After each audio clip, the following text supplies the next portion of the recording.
Hi all, I hope everybody is doing well at home. Happy Blessed Ramadan to those who are fasting.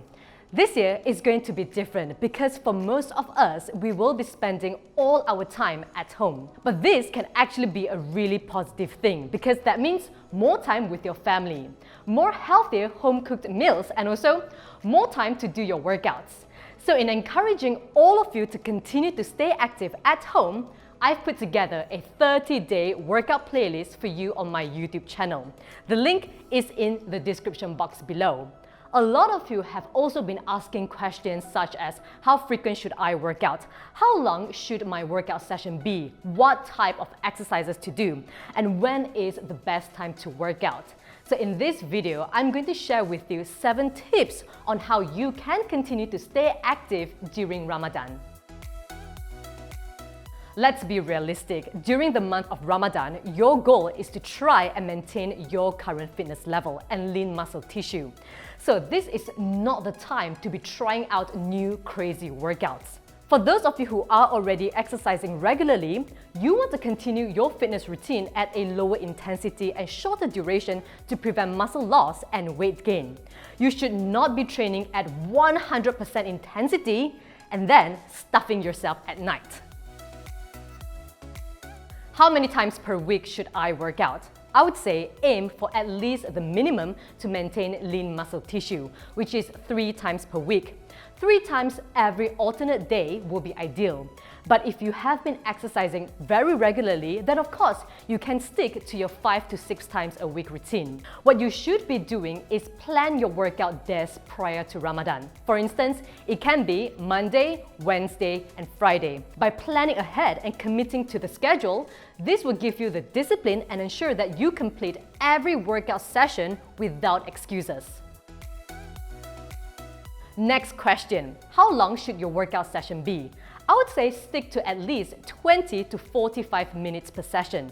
If you were to do a slightly more intense workout, such as a HIIT session, then keep it between 20 to 30 minutes long. If it's a light to moderate exercise, such as Pilates or even strength training, then you can even go up to 45 minutes. How intense should your workout be?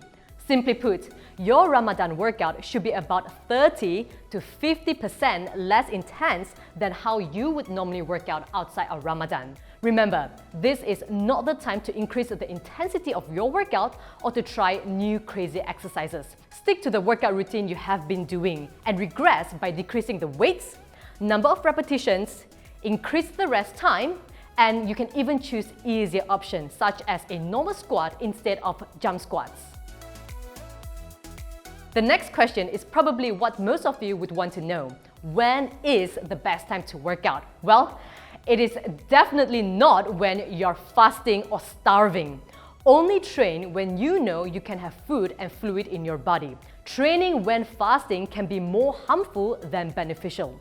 Training when your body is in starvation and dehydration can decrease strength and muscle mass significantly. A research has shown that by dehydrating a muscle by as little as 3% can cause a 12% loss in strength. And that's not what we want. So the best times to work out are after iftar. This is an excellent time to work out because you have eaten a small meal and taken in liquids, which can act as your pre-workout meal. However, it really depends on how much time you have between iftar and prayers. If you choose to work out after iftar, then aim for a shorter 20 to 30 minutes session with a slightly higher intensity. After Tarawih prayers, if it's not too late, this is also a really great time because right after your workout, you're able to consume a bigger post-workout meal. This meal is essential for muscle recovery, muscle growth, and also can help with fat loss. And the third one is before sahur. If you have the mental discipline to get up really early in the morning and fit in a workout session, your morning workout can give you more energy throughout the day. Drink plenty of water and you can even have a small snack 30 minutes prior to exercising. And after your workout, be sure to keep yourself hydrated, drink lots of water, and eat a light, nutrient-dense sahur meal to keep you going through the day. Another most frequently asked question, What type of exercises should I do? Since Ramadan is when you lose muscle tone, it is more important to focus on strength training over cardio. Aim to do strength training 3 times a week. And if you really want to fit in a cardio session, then keep it to 2 days a week. Aim for 20 to 30 minutes session. This is to preserve as much muscle mass as possible. And the final tip is just for the ladies. Ladies, the best time to work out during Ramadan and to increase your workout intensity is that 1 week break you get. If you're wondering whether should I work out when I'm on my period, well, the answer is yes.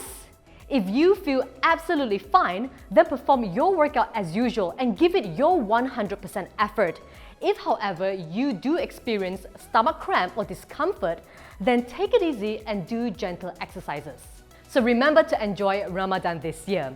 Use these guidelines and see what works best for you. And of course, make sure your exercise does not take away the main focus of Ramadan. In the end, the focus of Ramadan is spiritual development. I also have a Ramadan meal plan for those of you who might be interested to follow. All the links are in my description box below. So have a blessed Ramadan. Stay home and stay safe. Remember to give this video a thumbs up, share this video and subscribe to my YouTube channel for a lot more home workout videos and also healthy recipes. And I will see you next time. All the best.